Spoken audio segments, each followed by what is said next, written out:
প্রথম যে গান শিখতে গেছি ওইটা হচ্ছে আপনার, আমি তখন ক্লাস 7-এ পড়ি। আর এর আগে আমি সবসময় গান করতাম, আমার মনে নেই আমি কবে গান করতাম না। ছোটবেলা থেকে গান শুরু, তো প্রাতিষ্ঠানিক শিক্ষাটা শুরু 7-এ পড়ি তখন। আচ্ছা, এখন শিক্ষাটা শুরু আপনার জন্মস্থান কোথায়? আমার জন্মস্থান ঢাকায়। শিক্ষাটা কি ওখান থেকে শুরু? ঢাকা থেকেই শুরু?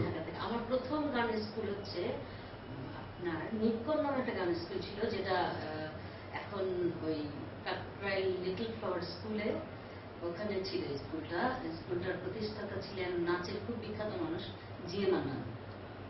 তারপরে আমি বুলবুল ললিত কলা একাডেমি বাফা, ওখানে সার্টিফিকেট কোর্স করেছি 5 বছর। এখন আপনি গানের এবং কবিতার পাশাপাশি এছাড়া কি করছেন? আমি রেডিওতে একটা ছোট ছোট জব করি, আমি রেডিওতে ঘোষকের দায়িত্বে আছি। রেডিওতে আছেন?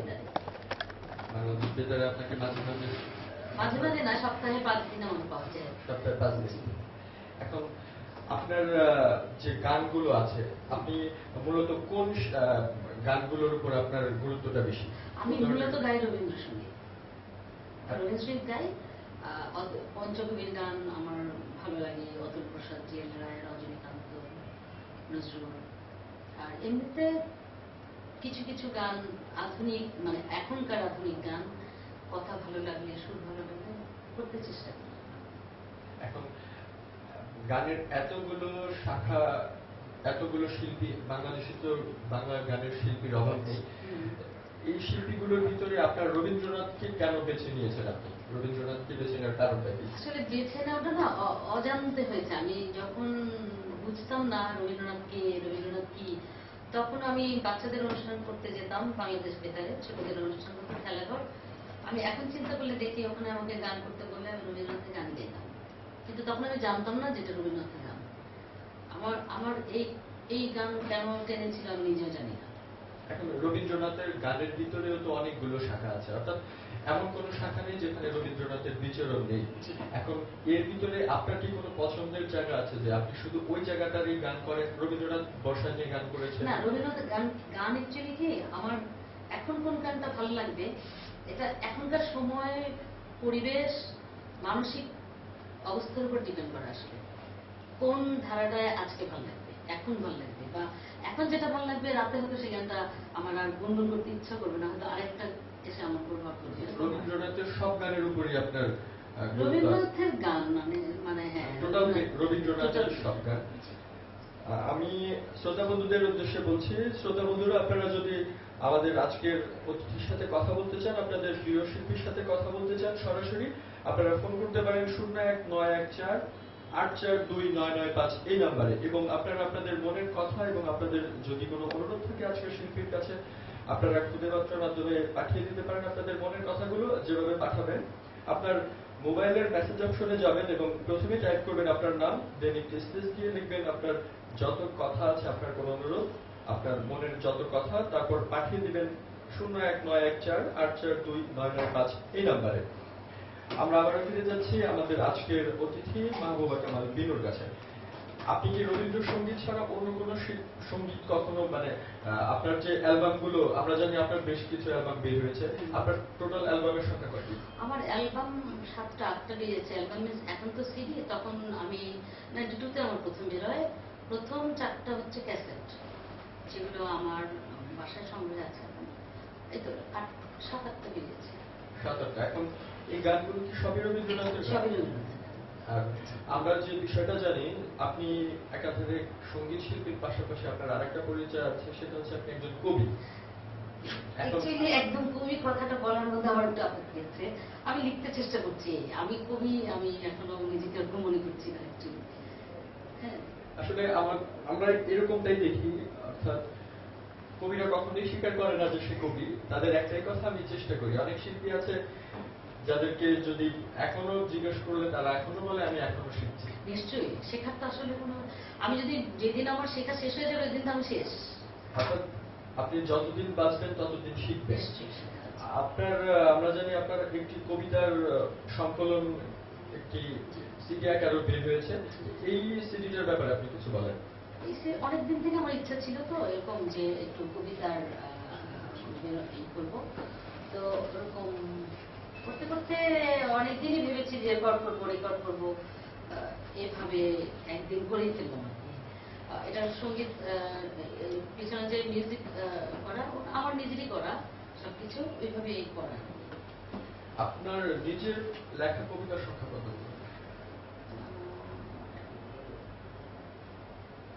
250-300 250-300। মানে যেটাকে মানুষের সামনে উপস্থাপন করা যায়, আমি এখন মনে করি আর কি। এখন আপনার এই কবিতাগুলো কি আবার কোন সিডি আকারে আমরা পেতে পারি? এরকম পাবেন, এরকম ইচ্ছা আছে। আমার একটা বইও বেরিয়েছে গত বই মেলায়, আর সামনে বইটার নাম জংলা নিশার সন্ধ্যা নামে। জংলা নিশার সন্ধ্যা, এটা হচ্ছে কবিতার বই। আর আপনার প্রথম অ্যালবামটার নাম কি? আমার প্রথম অ্যালবাম 92-তে যেটা বেরিয়েছিল, বাদলুদ্দিনের প্রথম কদম। বাদলুদ্দিনের প্রথম কদম ফুল, রবীন্দ্রসঙ্গীতের একটি অ্যালবাম। আর সর্বশেষ যে অ্যালবামটি আমরা বাজারে সর্বশেষ আপনার এই যে বললেন ওই বহু বিদেশী, এটা হচ্ছে টিপুর মিউজিক কম্পোজিশন আছে এখানে 4টা গান, আমার 4টা গান আর একজনের 4টা গান, 3টা কম্পোজিশন। এই রবীন্দ্রসঙ্গীত ছাড়া অন্য কোন সঙ্গীতের সিডি কি বের করা? না, সিডি আমার নেই এখন। মানে আপনার কি এই ধরনের কোনো স্বপ্ন আছে? আচ্ছা, চিন্তা আছে, দেখি যদি করতে পারি।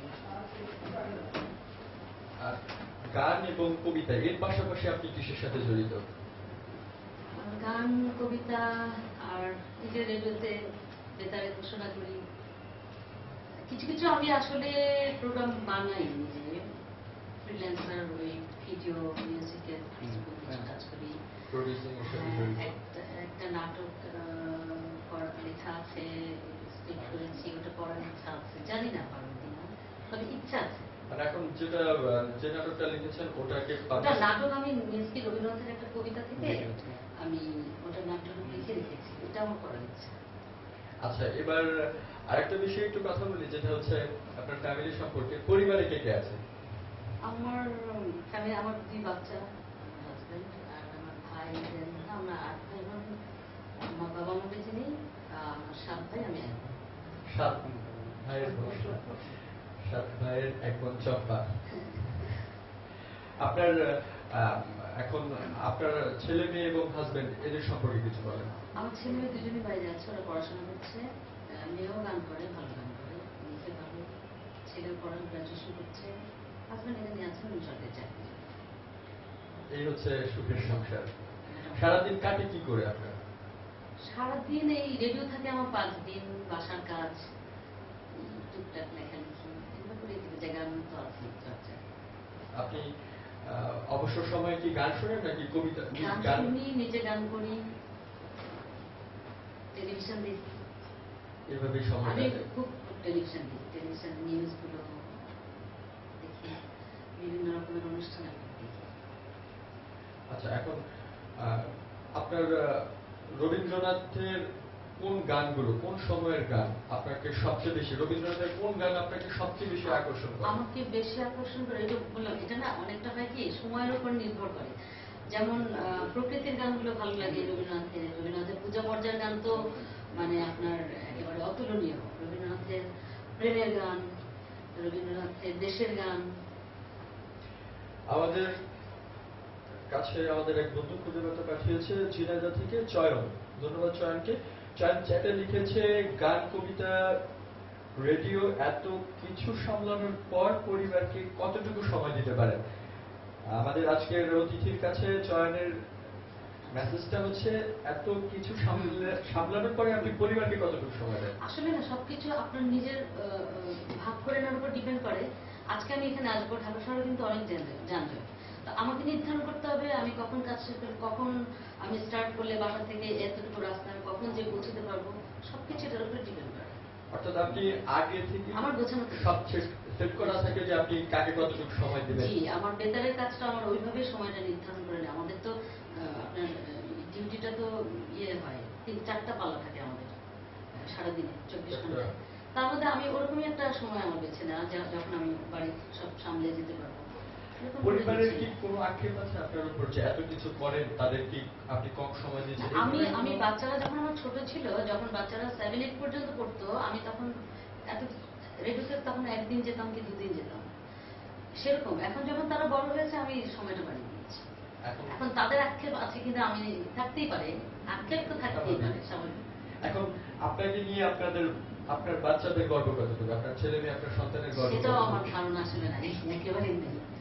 আমি জানি না আসলে actually। গর্ব করার মতো আসলে এমন কিছু নাই আমার actually। আমি এগুলো ভালো লাগে দেখি, আমার ভালো লাগে দেখি। ওরা গর্ব করে কি করে না এটা আমি জানি না actually। পরিবার থেকে অনুপ্রেরণা পান কতটুকু, উৎসাহ কতটুকু পান? পাই উৎসাহ পাই নিশ্চয়ই, আমার তো একটা পথ চলার। এখনো কি আপনি প্রাতিষ্ঠানিকভাবে কোনো শিক্ষা গ্রহণ করছেন গানের উপর? আমি করছি, হ্যাঁ। আমি অনেক মানুষের কাছাকাছি যাই। তারপরে এখন তো আসলে ইন্টারনেটের যুগ, আপনি মনে করেন যে কোনো জায়গায় যাওয়া যায়, যে কোনো সাথে কথা বলতে পারছি, কোনো প্রবলেম হলে তাদের সাথে আলোচনা করতে পারছি, দেশের বাইরেও করতে পারছি। আমি বলতে চাচ্ছি যে মানে সরাসরি এখনো কারো তালিম নিচ্ছে কিনা হ্যাঁ, এটাই কোনো না, প্রতিষ্ঠান এখন একটু কোনো বন্ধ ব্যক্তি- আছে। আমি যেতাম নদীর কাছে যেতাম, চিটাগাং একজন ওস্তাদ হচ্ছে মেঘটা, আমি চিটাগাং থেকে চলে আসার পর ওরকম এখন একদম সরাসরি কিছুদিন একটু বন্ধ আছে। আমাদের কাছে আরেকটি খুদে বার্তা এসে পৌঁছেছে। মাসুম লিখেছেন নারায়ণগঞ্জ থেকে, আপু আপনার গলায় একটা কবিতা শুনতে চাই। আর আমাদের সাথে চ্যাটে আছেন এখন এই মুহূর্তে আকাশ, নিলয়, রাজু এবং সেলিম। মাসুমের একটি অনুরোধ হচ্ছে আপনার গলায় একটি কবিতা শুনতে চাই। নিশ্চয়ই শোনাবো। নিশ্চয়ই। আমি আবারও আমাদের সকল শ্রোতা বন্ধুকে জানাচ্ছি, আপনারা যদি আজকে আমাদের অতিথির সাথে সরাসরি কথা বলতে চান আপনারা ফোন করতে পারেন। আর যে নাম্বারে ফোন করবেন নাম্বারটি হচ্ছে 019148429995 এই নাম্বারে। এবং আপনাদের আজকের আমাদের অতিথির কাছে যদি কোনো অনুরোধ থাকে অথবা আপনার মনের কোনো কথা যদি আপনি আমাদের জানাতে চান, আপনি আপনার মোবাইলের মেসেজ অপশনে যাবেন এবং সেখানে প্রথমেই টাইপ করবেন আপনার নাম, তারপরে একটি স্পেস দিয়ে আপনার কথাগুলো আপনি লিখে পাঠিয়ে দিবেন 019148429995 এই নাম্বারে। এখন আমরা আবারও ফিরে যাচ্ছি আজকের আমাদের অতিথির কাছে। আপনার যে কবিতাগুলো আছে এই কবিতাগুলোর কি নির্দিষ্ট কোনো বিষয়বস্তু আছে নাকি আপনি সকল বিষয় নিয়ে কবিতা লেখেন? হ্যাঁ, মোটামুটি বলতে পারেন যে সব যখন যে বিষয়টা মাথায় আসে সেই বিষয়টা নিয়েই আমি লেখার চেষ্টা করি। সেই বিষয় মানে নির্দিষ্ট কোনো বিষয় না, নেই নির্দিষ্ট কোনো বিষয় থাকে না। আসলে ভাবনাটা থেকে আসে, তো ভাবনা যখন যেটার উপরে ভর করে তখন সেইভাবেই আসে। আচ্ছা, আপনার আমি একটা প্রশ্ন করেছিলাম আপনাকে একটু আগে যে আপনার কবিতার সংখ্যা কতগুলো। এখন আপনি যে 200 প্লাস কবিতা আছে 300 আপনার, কাছাকাছি। 300 কাছাকাছি। এখন এই কবিতার বেশিরভাগ কবিতার বিষয়বস্তুগুলো কি, এই বিষয়ে যদি একটু কখনো বলেন। প্রকৃতি আসে, কখনো প্রেম আসে, কখনো আমাদের আমাদের সমসাময়িক পরিস্থিতি আসে, অর্থাৎ জীবন ভিত্তিক, জীবনের বাইরে কিছু জীবনের না। আধ্যাত্মিক কোনো কিছু এখনো। না, আধ্যাত্মিক বিষয়টা আমি আসলে অতটা বুঝি না। আচ্ছা, রবীন্দ্রনাথের পরে আপনি কোন গান বেশি করেন, কার গান বেশি আমি করেন? নজরুলের গান করি, বললাম অতুল প্রসাদ করি, দিয়ার গান করি, সবার গানে রাজনীতির গান করি। আচ্ছা, কবিতার বিষয়ে আপনি একজন আবৃত্তি শিল্পী আমরা জানি। এখন কোন মানে আপনি কার কবিতাকে বেশি প্রাধান্য দেন? আমার কাছে রবীন্দ্রনাথের কবিতা তো আছেই প্রথমত। অনেকের কবিতাই ভালো লাগে, তার মধ্যে মহাদেব সাহা খুব ভালো লাগে, খুব ভালো লাগে। আমাদের জসীমউদ্দিনের কবিতা ভালো লাগে, জসীমউদ্দিন। তারপরে সাখাওয়াত মামুন বলে একজন আছে, অনেকেই চেনেন হয়তো, ওনার কবিতা ভালো লাগে। বর্তমান সময়ের কবির কবিতা কি আপনি আবৃত্তি করেন? বর্তমান সময়, এখনকার সময়, জি এখনকার সময় জি।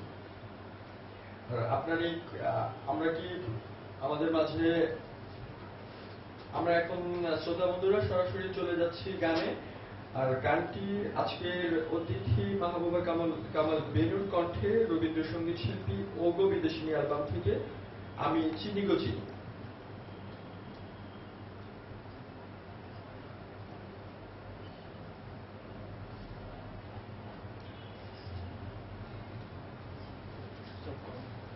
সঙ্গীত শিল্পী এবং আবৃত্তিকার মাহবুবা কামাল বেনুর কণ্ঠে একটি রবীন্দ্রনাথের কবিতা শুনবো। কবিতা হচ্ছে প্রতীক্ষা। শুরু করছি। প্রতীক্ষা। আমি এখন সময় করেছি, তোমার এবার সময় কখন হবে? সাঁঝের প্রদীপ সাজিয়ে ধরেছি, শিখা তাহার জ্বালিয়ে দেবে কবে? নামিয়ে দিয়ে এসেছি সব বোঝা, তরি আমার বেঁধে এলেন ঘাটে। পথে পথে ছেড়েছি সব খোঁজা, কেনা বেচা নানান ঘাটে ঘাটে। সন্ধ্যাবেলায় যে মল্লিকা ফুটে, গন্ধতারি কুঞ্জে উঠে জাগি, ঘুরেছে জুঁই পদ্ম পাতার ফুটে তোমার করপদ্ম দলের লাগি।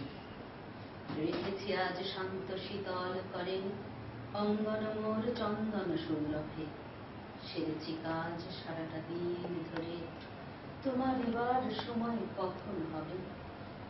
আজকে চাঁদ উঠবে প্রথম প্রাতে নদীর পারে নারিকেলের বনে, দেবালয়ের বিজন আঙিনাতে পড়বে আলো গাছের ছায়াসনে, দক্ষিণ হাওয়া উঠবে হঠাৎ বেগে, আসবে জোয়ার সঙ্গে তার ছুটে, বাঁধা তরি ঢেউয়ের দোলা জেগে ঘাটের পরে মরবে মাথা ফুটে। জোয়ার যখন মিশিয়ে যাবে কুলে, থমথমিয়ে আসবে যখন জল, বাতাস যখন পড়বে ঢুলে ঢুলে, চন্দ্র যখন নামবে অস্তাচল, শিথিল তনু তোমার ছোঁয়া কমে চরণ তলে পড়বে লুটে তবে, বসে আছে শয়ন পাতি ঘুমে, তোমার এবার সময় হবে কবে? অসাধারণ, অসাধারণ একটি কবিতা। আমরা মেহবুবা কামাল বিনুর কণ্ঠে শুনলাম রবীন্দ্রনাথের একটি কবিতা। এই কবিতাটা সম্পর্কে আপনি যদি কিছু বলেন। আসলে রবীন্দ্রনাথের কবিতা লেখা সম্পর্কে বলার চেষ্টাটাই হয়, আসলে অতটা আমরা যতটুকু বুঝি অতটুকু তো ওনাকে বোঝা হয় না। অবশ্যই। ওনার বোঝার মানে অনেকগুলো রাস্তা, আর আমরা হয়তো আমার দৃষ্টি থেকে দেখছি। উনি একজনের প্রতীক্ষার কথা বলা হচ্ছে, সাধারণ অর্থে যা বুঝি যে প্রতীক্ষা করছে একজন, প্রতীক্ষা এবং বিষয়টাকে উনি সুন্দর করে ফুটিয়ে তুলেছে এবং আমরা আপনার আমি বসে আছি, আমি অপেক্ষায় আছি, আমার অপেক্ষা শেষ হবে না, তোমার যখন সময় হয় এসো, মানে আমি তোমার জন্য অপেক্ষায় আছি, তোমার তোমার কাজ সব শেষ করেই তুমি এসো, আমি অপেক্ষায় আছি। অসাধারণ একটি কবিতা আসলে। আচ্ছা, আমরা কি এভাবে বলতে পারি যে রবীন্দ্রনাথের কবিতা থেকে আপনার কবিতা লেখার অনুপ্রেরণা? অ্যাকচুয়ালি রবীন্দ্রনাথের থেকে আমার সব, আমার সবকিছুর মধ্যে আসলে রবীন্দ্রনাথ। আচ্ছা, আপনাকে দেখে অনুপ্রাণিত হয় এমন কি কোনো কবি আছে, এমন কি কেউ আছে? না, আমি এমন কিছু না যে আমাকে দেখে এখনো অনুপ্রাণিত হওয়ার মতো আমার কাছে কিছু নেই। আমাদের চট্টগ্রাম থেকে দুলাল একটি খুদে বার্তা পাঠিয়েছে। আপুর মুখ শুনতে চেয়েছেন, আপনার মুখে শুনতে চেয়েছেন একটি গান, আজি ঝড়ো ঝড়ো মুখর বাদল দিনে। আপনার খালি গলায় এই গানটি শুনতে চেয়েছেন। জি, আমরা কি শুনিয়ে দিতে পারি? অবশ্যই অবশ্যই। দর্শক শ্রোতা বন্ধুরা, আমরা এখন আজকের অনুষ্ঠানের অতিথি মাহবুবা কামাল বিনুর কণ্ঠে শুনবো আজ ঝড়ো ঝড়ো মুখর বাদল দিনে। আজি ঝড়ো ঝড়ো মুখর বাদর দিনে, আজি ঝড়ো ঝড়ো মুখর বাদর দিনে, জানি নে কিছুতে কেন যে মন লাগে না, ঝড়ো ঝড়ো মুখর বাদর দিনে, আজি ঝড়ো ঝড়ো মুখর বাদর দিনে। চমৎকার, অসাধারণ একটি গান। আসলে বর্ষা নিয়ে রবীন্দ্রনাথের গানের অনেক অনেক গান, আর এই গানটা আমাদের খুবই পরিচিত একটি গান এবং খুব ভালো লাগলো আপনার কণ্ঠে। এই বর্ষা নিয়ে আপনার কি কোনো কবিতা আছে? হ্যাঁ, বর্ষা নিয়ে আছে আমার কবিতা, আমি পরে শুনি সেটা যে আছে। আচ্ছা, আপনার কি কোনো পছন্দের কবিতা আছে? আপনি আজকে আমাদের শ্রোতাদের উদ্দেশ্যে আপনার যদি একটি আপনার নিজের লেখা একটি পছন্দের কবিতা। আমরা এখন শুনবো মাহবুবা কামাল বেনুর নিজের লেখা একটি কবিতা। শোনাচ্ছি আমি। এই কবিতার নাম খসে যাওয়া চাঁদ। মেঘদের কান্নার আকাশের বুক বিদীর্ণ করে রূপবতী চাঁদ খুঁজে, যেমন খুঁজেছিলাম ঘরের বাতি নিভিয়ে দিয়ে, ঝুল বারান্দার কিনার ঘেঁষে শেষ বিকেলের রোদটুকু সরে গিয়ে জ্বলে উঠল ঘরের বাতি ঠিক তখন। সাথে সাথে মেঘ বলে উঠে, এবার আমি বৃষ্টি হব। অবশেষে মেঘের গর্জন শেষে বৃষ্টি এসে ভিজিয়ে দেয় মেঘাকে, ঢেকে দেয় পরিপূর্ণ চাঁদ। ভেজে মেঘার শাড়ি বারান্দার রশিতে। অবশেষে মেঘার মনে হলো আজ জলের কণিকা দীর্ণ করে পুরুষ্ট উপত্যকায় বৃষ্টি এসেছে। ক্ষয়িষ্ণুতার নির্জনতায় রাতের শরীর থেকে খসে যাবে আরো একটি চান। অসাধারণ একটি কবিতা, অসাধারণ, খুবই সুন্দর একটি কবিতা। আচ্ছা, অনেক ক্ষেত্রে দেখা যায় যে প্রতিটা কবিতারই পিছনে, লেখার পিছনে একটি কারণ থাকে। আপনার কি এরকম কোনো কারণ আছে এই কবিতাটার কাল রাতে, এই গতকাল রাতে কবিতাটার পিছনে? হ্যাঁ, ছিল। কারণটা আমি ওই চন্দ্রগ্রহণ হয়েছিল যেদিন, চাঁদটা আস্তে আস্তে আস্তে করে ধীরে ধীরে মনে হচ্ছে যে মানে কেউ খেয়ে ফেলছে, সেই সেই সময় একটা তখনকার একটা অনুভূতি। অর্থাৎ এটা তাৎক্ষণিক অনুভূতি। তাৎক্ষণিক। আচ্ছা, কবিতার বিষয়টা হচ্ছে যে মানে খুব কোলাহল পরিবেশে কিন্তু কবিতা লেখা যায় না। তো সেই ক্ষেত্রে আপনি কি সারাদিন বাইরে ব্যস্ত থাকেন, এরপরে যখন বাসায় যান তখন ফ্যামিলির লোকজনকে আপনার সময় দিতে হয়, এরপরে কিভাবে সময় বের করেন কবিতা লেখা? আসলে আমার বাচ্চা দুজনই বাইরে থেকে, আমি বলেছি আমার ভালোই এখন হাতে সময় আছে। অর্থাৎ যতক্ষণ সময় দুজন থাকে বাসার কাজ করে ভালোই আমি সময় পাই। তো আমার একচুয়ালি সকালের দিকে ভাবনাটা আসে লেখা, আমি ঘুম থেকে ওঠার পর আমার লেখার ইচ্ছাটা জাগে। তখন ওই আপনার গানটাকে আপনি মানে যখন অবসর থাকেন তখন কি গান বেশি লেখেন নাকি? আচ্ছা, আমরা আমাদের একটা ফোন এসেছে, আমরা কথা বলবো এখন সরাসরি। শ্রোতা বন্ধু শুনতে পাচ্ছেন? আপনার নামটা এবং কোথেকে ফোন করেছেন? মেহেরপুর থেকে ফোন করেছেন। সোহাগ, অসংখ্য ধন্যবাদ আপনাকে। কথা বলুন আজকের আমাদের অতিথি মাহবুবা কামাল বেনুর সাথে। শুভ সন্ধ্যা। হ্যালো, জি শুভ সন্ধ্যা। ভালো আছে, আপনি ভালো আছেন?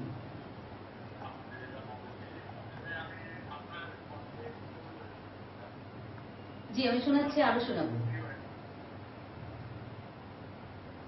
হ্যালো, ধন্যবাদ আপনাকে। আমরা আমাদের আজকের অতিথি কণ্ঠ থেকে আবারও কণ্ঠে একটি কবিতা শুনবো। আপনাকে অসংখ্য ধন্যবাদ ফোন করার জন্য। আমাদের মাঝে আরেকজন বন্ধুর আরেকটি চিঠি পাঠিয়েছেন, খুদে বার্তা। নাসিম লিখেছেন, আমাদের একটি নজরুলের কবিতা শুনতে চাই। আর কামাল কুমিল্লা থেকে জানতে চেয়েছেন কবিতা আবৃত্তি করতে কি দরকার, আর আমি কিভাবে কবিতা আবৃত্তি করতে পারি। আমরা প্রথমে কামালের খুদে বার্তার উত্তরটি জানতে চাচ্ছি যে কবিতা আবৃত্তি করতে কি দরকার, আর আমি কিভাবে কবিতা আবৃত্তি করব। কবিতা আবৃত্তি করতে যদি প্রথমত যে কোনো কিছু পাঠ করতে তার শুদ্ধ উচ্চারণ সম্বন্ধে জ্ঞান, উচ্চারণের উপরে উচ্চারণটা ঠিক করতে হবে, উচ্চারণের উপরে ধারণা থাকতে হবে, জ্ঞান থাকতে হবে। আর প্রথমত পাঠ করার আগে যে কোনো কিছু শিখতে হবে, কোথাও কারোর কাছে যেতে হবে। আর সবচেয়ে সহজ পন্থা হচ্ছে প্রতিদিনের পত্রিকা পড়া, যে কোনো কবিতা পড়া, জোরে জোরে উচ্চারণ করে পড়া। আচ্ছা, অর্থাৎ আমরা এখানে ধরে নেব উচ্চারণটা হচ্ছে কবিতা আবৃত্তির ক্ষেত্রে সবচেয়ে গুরুত্বপূর্ণ একটি বিষয়। আচ্ছা, তাহলে শ্রোতা বন্ধু কামাল, আপনি অবশ্যই আপনার উত্তর পেয়েছেন। কবিতা আবৃত্তির জন্য সবচেয়ে গুরুত্বপূর্ণ যে বিষয় সেটি হচ্ছে উচ্চারণ, এবং এর জন্য আপনাকে যেটা করতে হবে জোরে জোরে কবিতা আবৃত্তি করতে হবে অথবা প্রতিদিনের পত্রিকা পড়তে হবে, শুনতে হবে প্রচুর। এখন এবং নাসিম লিখেছেন নজরুলের একটি কবিতা শুনতে চাই আপনার কণ্ঠ থেকে। হ্যাঁ, আমি অল্প একটু শুনি, অংশ বিশেষ শোনাই না। আচ্ছা, অনামিকা, নজরুল ইসলাম। কোন নামে হায় ডাকবো তোমায়, নাম না জানা অনামিকা। জলের স্থলে গগন তলে তোমার মধুর নাম যে লিখা। গ্রীষ্মে কনক চাঁপার ফুলে তোমার নামের আভাস দিলে। ছড়িয়ে আছে বকুল মূলে তোমার নাম হে খনিকা। বর্ষা বলে অশ্রুজলের মানিনী সে বিরোহিনী। আকাশ বলে তড়িৎ লতা ধরিত্রী কয় চাতকিনী। আষাঢ় মেঘে রাখল ঢাকি, নাম যে তোমার কাঁজুয়া লাখি। শ্রাবণ বলে জুই বিলাকি, কেকা বলে মালবিকা। রবীন্দ্রনাথ নজরুলের কবিতা শুনলাম আপনার কণ্ঠে। শ্রোতা বন্ধুদের বলছি, আপনারা যদি সরাসরি কথা বলতে চান আজকের অনুষ্ঠানের আমাদের অতিথির সাথে, রবীন্দ্রসঙ্গীত শিল্পী, কবি এবং আবৃত্তিকার মাহবুবা কামাল বিনুর সাথে, আপনারা ফোন করতে পারেন, এবং যে নাম্বারে ফোন করবেন নাম্বারটি হচ্ছে 019148429995 এই নাম্বারে। এবং আপনাদের কোনো অনুরোধ যদি থেকে থাকে এবং আপনারা যদি কিছু বলতে চান অবশ্যই সেটা লিখে পাঠাতে পারেন, এবং আপনার লিখে পাঠানোর জন্য যা করতে হবে, আপনার মোবাইলের মেসেজ অপশনে যাবেন, তারপর টাইপ করবেন আপনার নাম, স্পেস দিয়ে আপনার কথাগুলো লিখে পাঠিয়ে দিবেন 01914842995 এই নাম্বারে। আমাদের মাঝে আবারও একটি খুদে বার্তা এসেছে। খুদে বার্তাটি পাঠিয়েছেন দীনেশ চন্দ্র, উনি পাঠিয়েছেন সুদূর রাঙামাটি থেকে। ধন্যবাদ, অসংখ্য ধন্যবাদ দীনেশকে রাঙামাটি থেকে আমাদেরকে মেসেজ পাঠানোর জন্য। তিনি লিখেছেন, সাধারণত আমাদের দেশে যারা কবিতা লিখেন বা যারা কবি, তারা প্রেমে ব্যর্থ হয়ে কবিতা লিখেন। কথাটা কি সত্যি? যদি সত্যি হয় তাহলে কেন? আমাকে প্রশ্ন করছেন? প্রশ্ন, হ্যাঁ, আপনাকে পাঠিয়েছেন যে আমাদের দেশে যারা কবি তারা সাধারণত প্রেমে ব্যর্থ হয়ে কবিতা লেখেন। কথাটা কি সত্যি? কথাটা আমার মনে হয় না সত্যি, সম্পূর্ণ সত্যি না। ব্যর্থতা প্রাপ্তি সবার জীবনেই থাকে, সেটা থেকেই কবি হয় তা না। আচ্ছা, আমি আর একটা প্রশ্ন করি যে আপনার ক্ষেত্রে কবিতা লেখার ক্ষেত্রে কি এরকম মানে কোন একটা বিষয় আছে যে বিষয়টা আপনাকে কবি করে তুলেছে? না না না, এরকম কোনো নির্দিষ্ট বিষয় নেই। লিখতে ভালো লাগতো, ছোটবেলা থেকেই ডায়েরি লিখতাম, এভাবে আস্তে আস্তে লিখতে আসে। এমন কোনো ব্যাপার নেই যে এই জন্য লিখেছি। আচ্ছা, আপনার প্রেমের কবিতা আছে কতগুলো? আছে, আমার আসলে গোনা নেই, আছে। শুরুটা সবই তো প্রেম, প্রকৃতির প্রেম। আপনি প্রেম ছাড়া তো কিছু নাই, actually। মনের ভিতর থেকে সবকিছুতেই প্রেম থাকতে হবে, তা নাহলে তো আপনার ভালোবাসা সবার প্রতি একটা প্রেম থাকে। প্রকৃতি বলেন, প্রেম প্রেম সবকিছু। আসলে কোন একটা বিষয় নিয়ে লেখার আগে সেই বিষয়টাকে অন্তর থেকে ভালোবাসতে হয়, তা নাহলে কখনোই কথাগুলো আসে না। তাহলে আপনার যে কবিতাগুলো আমরা, আপনার নিজের কবিতা শুনলাম, রবীন্দ্রনাথের কবিতা শুনলাম, নজরুলের কবিতা শুনলাম, এখন আপনি অবসর সময়ে কার কবিতা বেশি পাঠ করেন? আমি মহাদেব সাহার কবিতা আমার খুব ভালো লাগে। মহাদেব সাহার কবিতা। মহাদেব এত সাহা মনে হয় যেন মহাদেব সাহার কবিতা পড়লে আমার মনে হয় যে একদম নিজের কথাগুলো উনি যেন বলছেন সহজ করে, সুন্দর করে, যা সাধারণ মানুষের কথা, খুব সহজ ভাষায়। এখন এই মহাদেব সাহার কবিতাগুলো আপনি কবে থেকে পাঠ করা শুরু করেছেন? কতদিন? আমার স্কুল কলেজ যখন পড়ি তখন থেকেই করছি। মানে আপনার কবিতার জগতে শুরুটাই আমি ছোটবেলা থেকে পড়াশোনা, মানে প্রচুর পড়তাম, বই পড়তাম, যে কোনো বই পড়তাম, যে কোনো বই ভালো লাগতো আমার পড়তে। বিশেষ করে যে কোনো বই মিনস আমি বোঝাতে চাচ্ছি সাহিত্য অঙ্গনে, ওইসব ওই লেখাপড়ার বই ভালো লাগতো না আমার। সাহিত্য অঙ্গনে স্কুল, ভার্সিটি, কলেজের যে বই, পাঠ্যপুস্তকের বই আমার ভালো লাগতো না। সাহিত্য, সাহিত্য এত ভালো লাগার কারণ কি আপনার? এই এই আমি হয়তো এটা মানে এটা আমার কাছে হয়তো সহজ মনে হয় বেশি। বা যারা পড়াতেন স্কুলে, মানে বাংলা পড়াতেন যেসব টিচার আমি পেয়েছি তারা খুব ভালো পেয়েছে।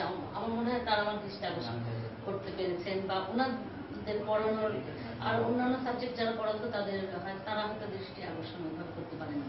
এটাও হতে পারে একটা কারণ। কারণ আমি চিন্তা করে দেখেছি আমার বাংলার যত টিচার ছিল স্কুল থেকে শুরু করে কলেজে, আমি সবাই খুব ভালো ভালো টিচারকে পেয়েছি। পান্নাকে স্যার আপনাকে পেয়েছি আমি কলেজে। ওনার ক্লাস থেকে কেউ যেত না, ছেলে ওনাকে আমাদের সরানো যেত না ক্লাস থেকে। আবার এমন কিছু ক্লাস ছিল যেখানে আমরা ঢুকতেই চাইতাম না। সব মিলিয়ে অনেক মজা কেটেছে। আমরা আবারও ফিরে আসবো আমাদের আড্ডায়। তার আগে আমরা আবার এখন চলে যাচ্ছি আরেকটি গানে। আমাদের আজকের অতিথি মাহবুবা কামাল বিনুর কণ্ঠে রবীন্দ্রসঙ্গীতের আরেকটি রবীন্দ্রসঙ্গীত, ওগো বিদেশিনী অ্যালবাম থেকে পুরনো সেই দিনের কথা।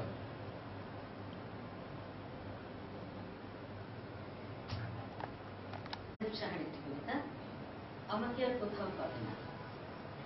একচুল একচুল করে আমি লক্ষ মাইল দূরে সরে গেছি, তুমি দেখেও দেখনি। আমি জানি তুমি বহুদিন থেকে আত্মরক্ষার পথ খুঁজছিলে, তোমার জন্য সেই আত্মরক্ষার পথ তৈরি করেছি আমি। তুমি আমার দুর্যোগ থেকে রক্ষা পাও, ভালো থাকো। একচুল একচুল করে আমাকে ছেড়েছ দূরে, আমি লক্ষ মাইল দূরে সরে গেছি, আমাকে আর কোথাও পাবে না, কোথাও পাবে না। আমরা আমাদের সবার পরিচিত মহাদেব সাহার একটি অসাধারণ কবিতা শুনলাম। আজকের অনুষ্ঠানের অতিথি কবি, রবীন্দ্রসঙ্গীত শিল্পী এবং আবৃত্তিকার মাহবুবা কামাল বেনুর কণ্ঠে। আমাদের আরেকটি SMS পাঠিয়েছেন সুমন বরিশাল থেকে। ধন্যবাদ সুমনকে, সুদূর বরিশাল থেকে আমাদেরকে SMS পাঠানোর জন্য। তিনি লিখেছেন, ছোটবেলায় বইতে দেশের কবিতা পড়তাম, আধুনিক কবিতা প্রেমের কবিতা, আধুনিক কবিরা প্রেমের কবিতা ছাড়া অন্য কোনো কবিতা লেখে না কেন? আমি বলবো যে উনি ওনার পড়ার পরিধি হয়তো ছোট, আরো বাড়াতে হবে পরিধি। এখনো কবিরা দেশের কবিতা লেখে, প্রকৃতির কবিতা লেখে, সবকিছুই লেখে। আসলে হ্যাঁ, এটাই পরিধিটা বাড়াতে হবে। এখনো সবাই আমরা লিখে, সবকিছু নিয়ে লিখে।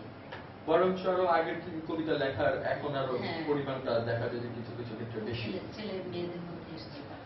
আরেকটি খুদে বার্তা এসেছে মেহেরপুর থেকে। জেসমিন লিখেছেন, ধন্যবাদ, অসংখ্য ধন্যবাদ জেসমিনকে, মেহেরপুর, সুদূর মেহেরপুর থেকে আমাদের শুনছেন। তিনি লিখেছেন আপনার একটি প্রিয় গান শুনতে চাই। আমার প্রিয় গান? আপনার একটি প্রিয় গান। আচ্ছা, অনেকের প্রিয় গান আপনি শুনিয়েছেন, এবার আপনার একটি প্রিয় গান শুনতে যাচ্ছে জেসমিন। আমার এখন যেটা মনে হচ্ছে যে আমার এখন যে গানটা গাইতে ইচ্ছে করছে, এই সেটা সময় আমি 2 লাইন শুনি। হ্যাঁ? অবশ্যই। বাদল দিনের প্রথম কদম ফুল করেছ দান, বাদল দিনের প্রথম কদম ফুল করেছ দান, আমি দিতে এসেছি শ্রাবণের গান, বাদল দিনের প্রথম কদম ফুল করেছ দান। অসাধারণ এবং চমৎকার কালজয়ী গান। অর্থাৎ মানুষ পৃথিবী থেকে চলে যায় কিন্তু তার সৃষ্টি কখনো যায় না। রবীন্দ্রনাথ যে আসলে একজন স্রষ্টা, রবীন্দ্রনাথের যে সুন্দর সুন্দর সৃষ্টি তারই একটি নিদর্শন। 150 বছর পর 150 বছর পর, এবং এটা সমানভাবে এটা আমরা আমরা মানে মনে প্রাণে বিশ্বাস করি এই পৃথিবীর শেষ লগ্ন পর্যন্ত রবীন্দ্রনাথের এই গানগুলো মানুষের মন জয় করবে, বাঙালির মনে।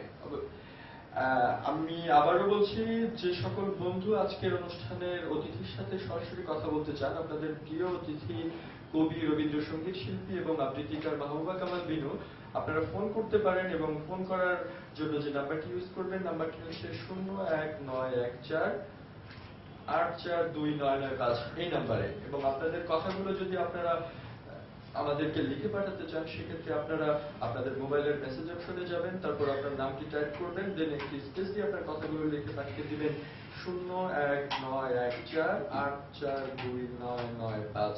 আমি নাম্বারটা আবারও বলছি 01914 8429995 এই নাম্বারে। আমরা চলে যাচ্ছি আমাদের আজকের অনুষ্ঠানের অতিথির কাছে। আপনার বর্তমানে আপনি এখন এমন কি কোনো কবিতা আছে যে কবিতা আপনি এখন লিখছেন, অর্থাৎ এখনো সমাপ্ত হয়নি, এরকম? একটা লিখেছিলাম কিছুদিন আগে, যে একটা ঘটনা ঘটলো হাতির পুলের এখানে, এক তরুণীর লাশ পাওয়া গেল, 26 টুকরো হয়ে গেল। সেদিন আমার আসলে মনে এই ঘটনাটা আমার মনে খুব প্রভাব বিস্তার করেছে। আমি এখন 2 দিন খুব ভালো ছিলাম না, মানুষ কি করে এত নৃশংস হতে পারে, সেটার উপরে একটা লেখার চেষ্টা করেছিলাম। আমরা কি শুনতে পারি? তো শ্রোতা বন্ধুরা, আমরা এখন শুনবো সমসাময়িক একটি পরিস্থিতি, যেটা আপনারা সবাই জানেন, রাজধানীর হাতিরপুলে একটি হত্যাকাণ্ড। সেই হত্যাকাণ্ডের উপরে আমাদের আজকের অনুষ্ঠানের অতিথি মাহবুবা কামাল বিনুর নিজের লেখা একটি কবিতা। আমরা চলে যাচ্ছি সরাসরি মাহবুবা কামাল বিনুর কাছে কবিতাটি শোনার জন্য। কবিতাটির নাম মৃত্যু রচনা। হঠাৎ সচল হয়ে উঠেছিল তরুণীর চোখ দুটি, টুকটাক খানিক বৃষ্টি, সাথে আসছে অনতিশীতোষ্ণ হাত দুটো, নেমে আসছিল ক্রমান্বয়ে, একটু হোঁচট খেলা যেন। এ তো সে হাত নয়, কে তাহলে? তারপর ফুলের বিছানো শয্যা, রক্ত গোলাপের রাতে, রং রক্ত ধারণ করে ধীরে ধীরে সত্যিকারের মুখোশ খুলে প্রিয়তম পুরুষটি মাথার কাছে অস্থির, অবিশ্বাস্য আর রহস্যময়ী, নারীর চেয়েও সহস্র রহস্য ভেদ করে সামনে এসে দাঁড়ায় এক অজানা অচেনা রক্ত ফেঁকা দানব। গাঢ় অন্ধকার ভেদ করে বেদনার অবসানে বর্বর অনায়াসে পৃথক করে ফেলে দেহ থেকে দেহ আর শরীর থেকে শরীর। সজল করুণ চোখের কোনো মিনতি বা বিগত কালাতিক্রান্ত কোনো ভালোবাসার স্মৃতি ফেরাতে পারেনি হতভাগী ভাগ্যের নির্মলতা। জানতেও পারেনি অজানা শহরে এই রাত্রি ছিল তার কাল রাত্রি। খুবই বেদনা এবং মর্মান্তিক একটি ঘটনা। আমরা সবাই জানি এই করুণ কাহিনীটিকে খুব সুন্দরভাবে আমাদের আজকের অনুষ্ঠানের অতিথি উনি কবিতা বন্দী করেছেন। অসংখ্য ধন্যবাদ এত সুন্দর একটি বিষয়কে। আমাদের একটি বন্ধু খুদে বার্তা পাঠিয়েছেন মিরসরাই থেকে ইলিয়াস রিপন। অসংখ্য ধন্যবাদ জানাচ্ছি ইলিয়াস রিপনকে মিরসরাই থেকে আমাদের সাথে থাকার জন্য, আমাদের শোনার জন্য। তিনি লিখেছেন, আপনার কণ্ঠ খুবই সুন্দর। Thank you. হ্যাঁ শ্রোতা বন্ধুরা, আজকের অনুষ্ঠানের অতিথির কণ্ঠ আসলেই খুবই সুন্দর। ব্যক্তিগতভাবে আমি মুগ্ধ এবং আপনার খুদে বার্তাটি পড়ে মনে হচ্ছে যে যারা আমাদের সবাই শুনছে তারাও খুবই মুগ্ধ। এবং তিনি আরো লিখেছেন, আপনি কবে থেকে কবিতা আবৃত্তি শুরু করেছেন? আবৃত্তি আমি আমি ছোটবেলা থেকেই করি, প্রচার করিনি কখনো, সামনে আসিনি। মানে মনে মনে নিজে নিজে? হ্যাঁ, নিজে নিজে। আমি সামনে এসেছি এই 2 বছর আগে, মানে এই সিডিটি নিয়ে আমি সামনে এসেছি। আচ্ছা, এখন নিজেকে কি হিসেবে পরিচয় দিতে আপনার সবচেয়ে বেশি আপনি গর্ববোধ করেন? সঙ্গীত শিল্পী। সঙ্গীত শিল্পী, রবীন্দ্রসঙ্গীত শিল্পী হিসেবে। রবীন্দ্রসঙ্গীত শিল্পী। আচ্ছা, এখন যদি দেখা যায় যে আপনার রবীন্দ্রসঙ্গীত, আপনি সঙ্গীত থেকে আপনি কবিতা আবৃত্তির দিকটা আপনার জনপ্রিয়তাটা অনেক বেড়ে যায়। এখন জনপ্রিয়তা তো মূলত দর্শকের কাছে। এখন দর্শক যে বিষয়টাকে সাপোর্ট করবে, এখন যদি কখনো এরকম পরিস্থিতি আসে দর্শক চাচ্ছে, আপনার ভক্তরা চাচ্ছে আপনি কন্টিনিউ কবিতা আবৃত্তিটা করেন, সেক্ষেত্রে আপনি কি করবেন? আমি তো করবো, আমি তো আমার নিজের জন্যই করবো। আমি কোনোটাই তো মানে ছাড়বো না, ছাড়ার তো এটা বিষয় না আসলে। আচ্ছা, আপনি বেশিরভাগ সময় কি করেন? কবিতা আবৃত্তি করেন, গান করেন, নাকি গান কবিতা আবৃত্তি এগুলো শোনেন? আমি শুনিও, শোনাও কিন্তু এক ধরনের একটা শেখা। আপনি যত শুনবেন ততই আপনার, আমি গান করছি আবার শুনছি, দুটো কিন্তু একই কাজ হয়। একই কাজ? একই কাজ হয়। আপনি যত শুনবেন ততই আপনার, যতই শ্রবণ শক্তি হবে, পরিপক্ক হবে, ততই আপনার গান যেটাই আপনি চর্চা করেন ওইটার জন্য সাহায্য করে। আসলে এরকমটাও দেখা যায় যে অনেকে গান শোনেন, কারণ ওই গানটাই উনি যখন গান তখন কি তার ভিতরে কোনো ভুল আছে কিনা এই ভুলটা খোঁজার জন্য অনেকে আছে গানগুলো শোনে। হ্যাঁ, নিশ্চয়ই। দেখা যাচ্ছে যে আমি রবীন্দ্রনাথের একটা গান গাচ্ছি, এখন ওই গানটা অন্য একটা শিল্পী উনি কিভাবে গেয়েছেন, হ্যাঁ, যে যে যাকে আপনি আইডল মনে করেন, যার গান সবাই বলে যে উনি অনেক ভালো গায়, আপনি শুনে সেখানে আপনার ত্রুটিগুলো ঠিক করে নিতে পারেন। আচ্ছা, এখন যেহেতু আপনি আইডলের কথা বলেছেন, এখন আপনার কাছে আমার প্রশ্ন যেটা হচ্ছে, এই সঙ্গীতের ক্ষেত্রে আপনার আইডল কে? আপনি মানে আপনি কাকে পছন্দ করেন? আপনার ভালো লাগে, আপনার পছন্দের শিল্পী কে? আমার রবীন্দ্রসঙ্গীত শেখা, আমার গুরু ছিলেন অজিত রায়। হ্যাঁ, তারপরে বেশ কিছুদিন আমি চিরঙ্গে আমাদের একজন ওস্তাদ আছেন রবীন্দ্রনাথের মেয়ে নন্দী, ওনার কাছে শিখেছি। আমার অ্যাকচুয়ালি রবীন্দ্রনাথের গানের আইডল যদি বলি, আমার গুরু অজিত রায়। তারপরে যদি আমি পছন্দ করি বলি যে কার গান আমার ভালো লাগে এখানকার শিল্পীদের মধ্যে, আমার ইফতেখার দেওয়ানের গান খুব ভালো লাগে, আর মহিউজ্জামান ময়নার গান খুব ভালো লাগে, খুব ভালো লাগে। আর যদি বাইরের দেশের বলি, ভারতের আমার মেয়েদের ভালো লাগে সবচেয়ে শ্রাবণী সেন আর শ্রীকান্ত আচার্য আর বিক্রম সিং বলে একজন আছেন, উনি মারা গেছেন, মন সিং ছিল, ওনার গান খুব ভালো লাগে। আর কবিতা আবৃত্তির ক্ষেত্রে কোনো পছন্দের ব্যক্তি আছে? শিবুল মুস্তাফার কবিতা। এখন আমাদের আরেকটি খুদে বার্তা এসেছে সুদূর সৌদি আরব থেকে। অসংখ্য ধন্যবাদ বন্ধু, সৌদি আরব থেকে করিম ভাই। তিনি লিখেছেন, আপুর কাছে জানতে চেয়েছেন আপনার প্রিয় রং এবং আপনার প্রিয় খাবারটি। আপনার প্রিয় রং? আমার প্রিয় রং সবুজ। সবুজ। অসংখ্য প্রিয় খাবার আইসক্রিম। আপনি এখন আইসক্রিম খান? হ্যাঁ, আইসক্রিম তো ছোটদের জিনিস না, এটা অ্যাকচুয়ালি বড়দের জিনিস। আজকে খুব সুন্দর একটা ইনফরমেশন পেলাম যে আইসক্রিম শুধু ছোটদের নয়, আইসক্রিম বড়দের জিনিস। অসংখ্য ধন্যবাদ জানাচ্ছি করিম ভাইকে সুদূর সৌদি আরব থেকে আমাদেরকে শোনার জন্য। আমি আবারও বলছি আমাদের শ্রোতা বন্ধুদের, আপনারা যদি আমাদেরকে কিছু লিখে পাঠাতে চান, আপনাদের কোনো অনুরোধ, আপনার কোনো রিকোয়েস্ট থাকে আজকের অনুষ্ঠানের অতিথির কাছে, আপনারা যে কাজটি করবেন, মোবাইলের মেসেজ অপশনে যাবেন, আপনার নামটি টাইপ করবেন, তারপর স্পেস দিয়ে আপনার কথা, আপনার অনুরোধগুলো লিখে পাঠিয়ে দিবেন 019148429995। নাম্বারটি আমি আবারও বলছি 019148429995 এই নাম্বারে। এবং যদি আপনারা সরাসরি কথা বলতে চান আপনাদের প্রিয় এই মানুষটির সাথে, আপনারা ফোন করতে পারেন। ফোন করবেন 019148429995 এই নাম্বারে। এখন আমরা চলে যাচ্ছি আমাদের আজকের অনুষ্ঠানের অতিথি। ওনার কণ্ঠে আমরা এখন ওনারই কণ্ঠে একটি রবীন্দ্রসঙ্গীত শুনবো। আমরা রবীন্দ্রসঙ্গীতটি তারপরে আমরা আবারও ফিরে আসবো আমাদের অনুষ্ঠানে।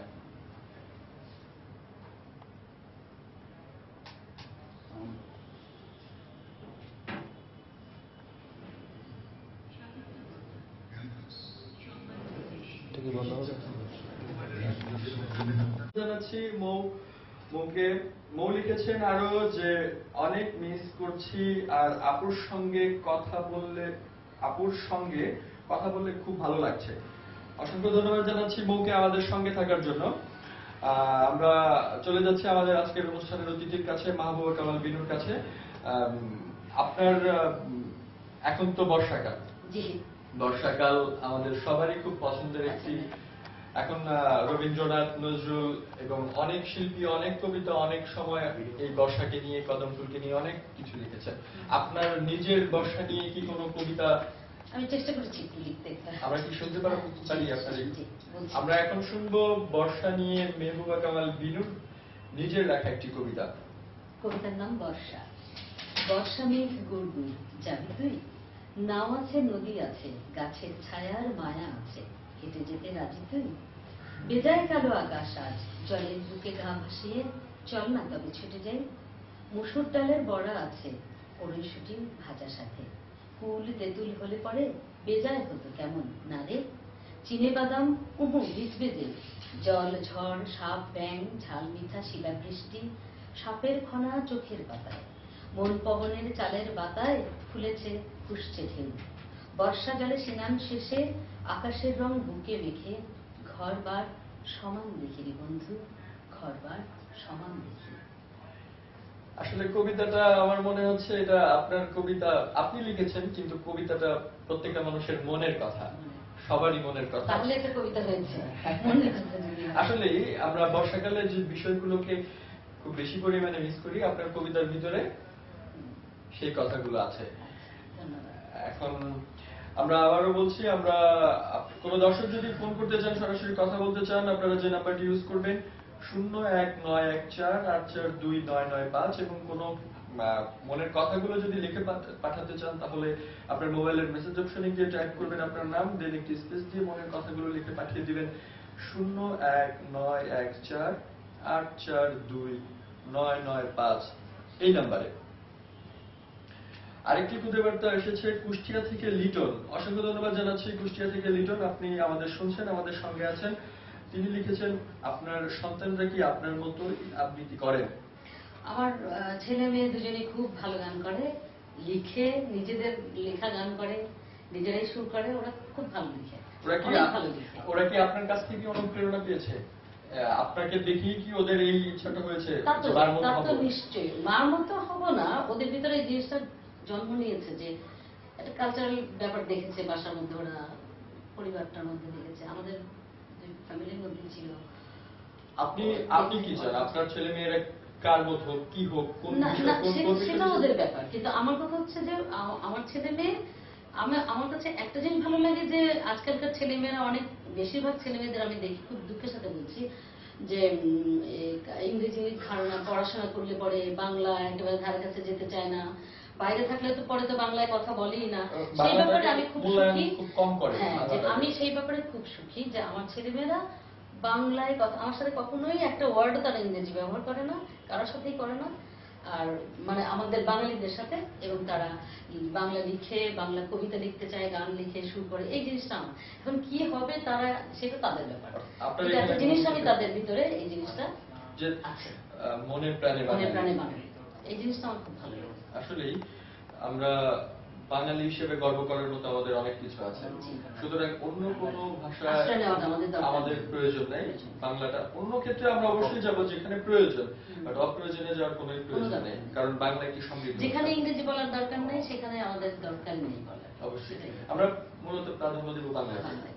কারণ বাংলা ভাষায় আজকে আমরা অসম্ভব সুন্দর সুন্দর কিছু গান শুনলাম, কিছু কবিতা শুনলাম, যে কবিতাগুলো আজীবন থাকবে। আমাদের দিনাজপুর থেকে বন্ধু আমাদের লিখেছেন, সোনিয়া দিনাজপুর থেকে লিখেছেন, ধন্যবাদ জানাচ্ছি সোনিয়াকে আমাদের সঙ্গে থাকার জন্য, আমাদের শোনার জন্য।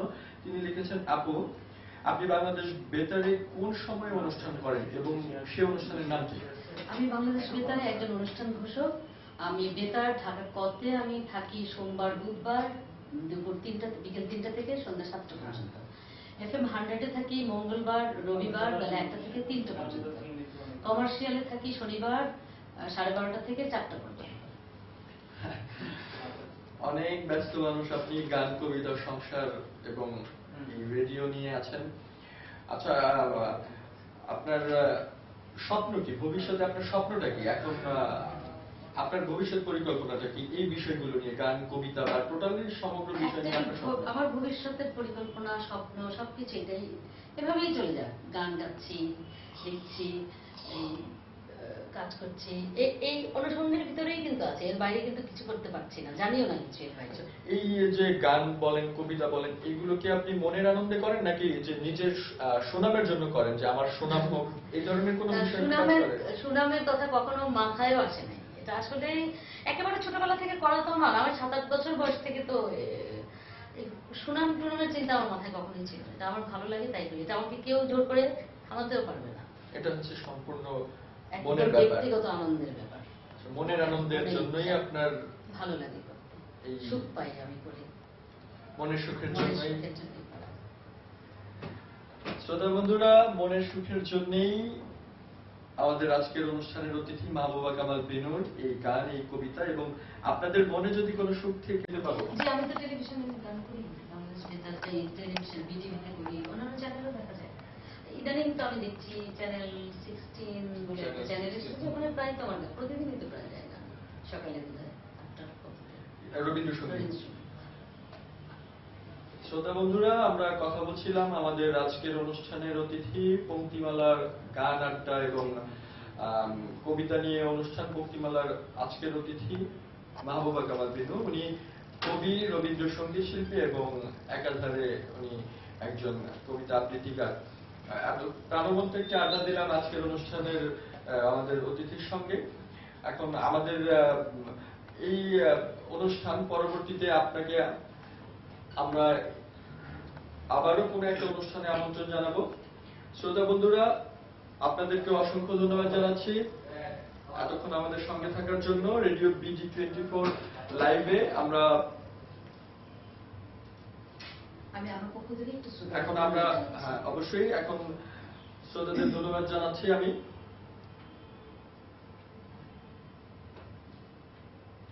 এখন আমরা চলে যাচ্ছি সর্বশেষ আমাদের আজকের অনুষ্ঠানের অতিথির কাছে। আমাদের শ্রোতাদের উদ্দেশ্যে কিছু বলেন। সবাই ভালো থাকবেন, সুন্দর থাকবেন, সুস্থ থাকবেন, নিজের প্রতি যত্ন নেবেন, দেশকে ভালোবাসবেন। ধন্যবাদ, অসংখ্য ধন্যবাদ জানাচ্ছি আজকের অনুষ্ঠানের অতিথিকে, এবং সাথে সাথে ধন্যবাদ জানাচ্ছি আমাদের শ্রোতা বন্ধুদেরকে এতক্ষণ আমাদের সাথে থাকার জন্য, আমাদেরকে শোনার জন্য। আমাদের সাথে থাকবেন সবসময় BG24live.com এর সাথে 24 ঘন্টা বাংলায়। অসংখ্য ধন্যবাদ জানাচ্ছি সবাইকে। সবাইকে ধন্যবাদ।